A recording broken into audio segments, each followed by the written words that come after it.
keni fjalën 7 minuta. Të përgatitet zoti Shehaj, 3 minuta.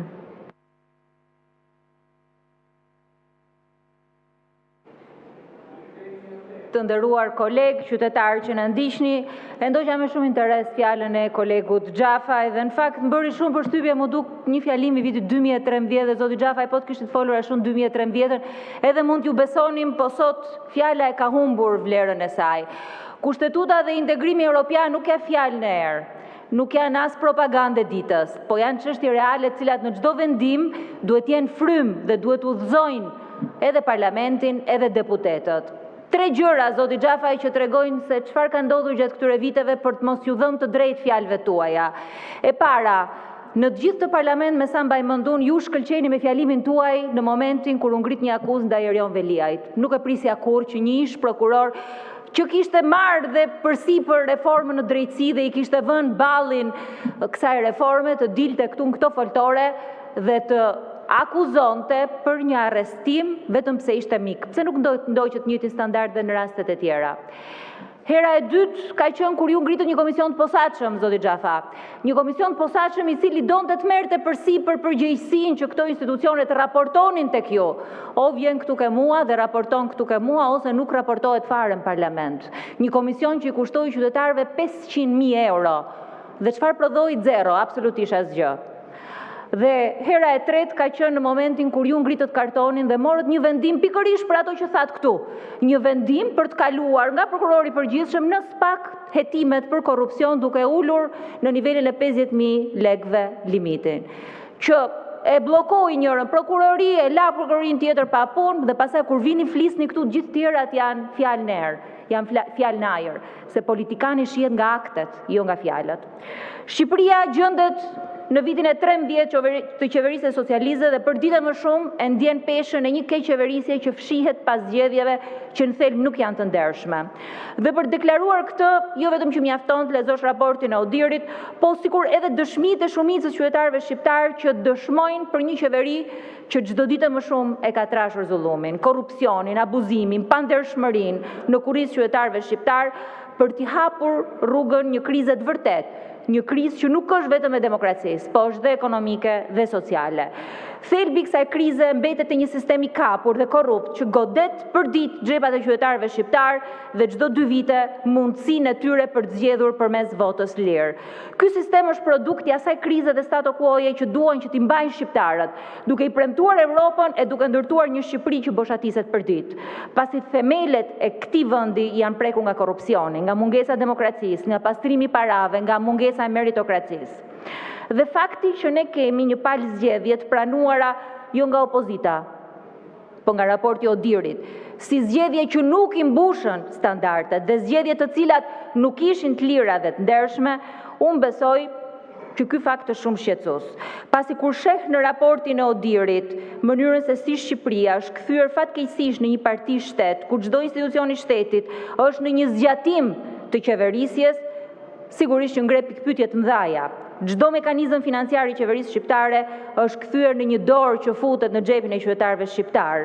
Ndershmëria e sistemit të pandershëm zgjedhor sigurisht që nuk është arsyeja vetme, por ajo ka prodhuar dhe një sistem pandershëm ekonomik, një ekonomi të kapur në pak duar, një sistem që ka zhvlerësuar euron në mënyrë të palogjikshme, ndërkohë që krimi organizuar vazhdon që ta zhvlerësojë euron, duke fuqizuar gjithmonë më shumë lekun në mënyrë të palogjikshme. Jo më kot e pyeta dhe prokurorin e përgjithshëm lidhe me deklaratat e tij për pastrimin e parave.